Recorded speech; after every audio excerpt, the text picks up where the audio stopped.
তো অনুভবের কাছে তো একটাই ভালো লাগা ছিল, সেটা রাজমন্ত্রী।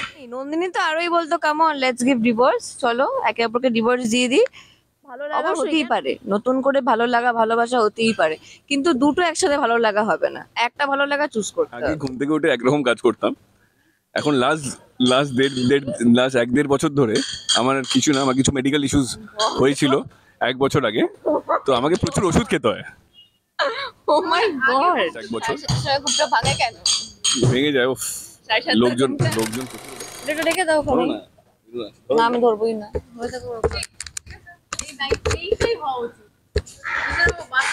তুমি শুরু করে দিয়েছো? ওকে বলো। না না বলো। আরে গল্পে তো ওর কাছেও মৃতই, পরে বোঝা যাবে ও বেঁচে আছে কি নেই, সেটা তো পরে সিনসে বোঝা যাবে ও কি করে জানতে পারলো না জানতে পারলো। কিন্তু অনুভবের আস্তে আস্তে একটু রাজের প্রতি attracted হওয়া, ব্যাপারটাকে একটু রাগ হচ্ছে, মানে কি এত পার্সোনাল। নন্দিনী কি বলবে? নন্দিনী বলার দরকার নেই, বনলতা কি বলবে বলো। বনলতা বলবে চলো ঠিক আছে ডিভোর্স দিয়ে দিচ্ছি, বিয়ে করো, বিয়েতে নাচতে নাচতে যাবো, ব্যাস সেই ওনারা চিল। চিল, একদম চিল। মানে বনলতা কি করবে সেটা তো লীনাদি বলবে, আমি তো জানি না বনলতা কি বলবে। নন্দিনী তো আরোই বলতো come on let's give divorce, চলো একে অপরকে ডিভোর্স দিয়ে দিই। অবশ্যই, কেন, ভালো লাগা হতেই পারে, নতুন করে ভালো লাগা ভালোবাসা হতেই পারে, কিন্তু দুটো একসাথে ভালো লাগা হবে না, একটা ভালো লাগা চুজ করতে হবে। হুম, কিন্তু ও তো অত ভাবে মানে অনুভব তো বলেনি যে আমার বনলতাকেই ভালো লাগে, তো অনুভবের কাছে তো একটাই ভালো লাগা ছিল, সেটা রাজমন্ত্রী। কি বললো?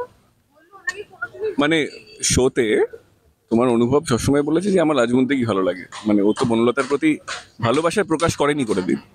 ট্রু, ওর বিয়ে হয়ে গেছিল অ্যারেঞ্জ ও ম্যারেজ, হাফ দেখেছে, মানে ও সাইড অ্যাঙ্গেল দিয়ে দেখেছে। ও হাফ দেখেছে, ও রিসার্চটা হাফ। এডিটর, এটা এডিট নেই তো, এডিট আছে তো, হবে তো, এডিটর আছে তো। আমি লাইফে কাটি খাওয়া আমার কোনো অসুবিধা নেই।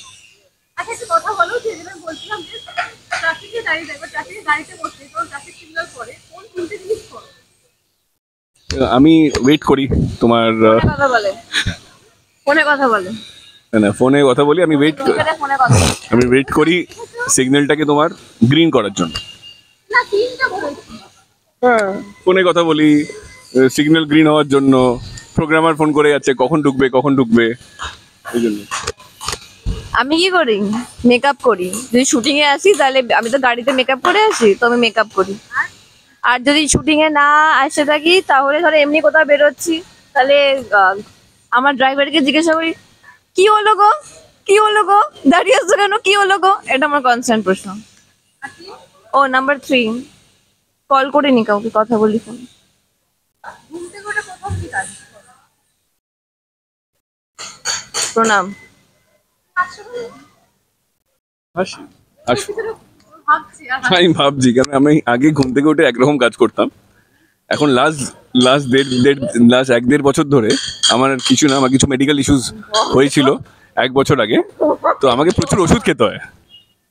ও মাই গড, একরকম কাজ করো। ও মাই মানে আগে ঘুম থেকে উঠে ফার্স্ট ফার্স্ট জিনিসই করতাম, আমি খেয়ে নিতাম, আমি অনেক কিছু মানে কোনো সময় খেতাম না, আমার কিছু না, ঘুমটা ভাঙে আই কেন হ্যাড ফিউজ, আমার কিছু ইস্যুস হয় তো লাস্ট 1 বছর ঘুমটা ভাঙে কেন?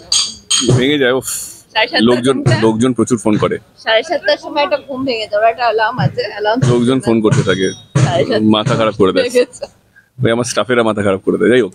তো এবার অনেক প্রসেস আছে, গরম জল খাওয়া, ওষুধ খাওয়া, তারপরে দে সব স্টার্টস। জানতে চাও কি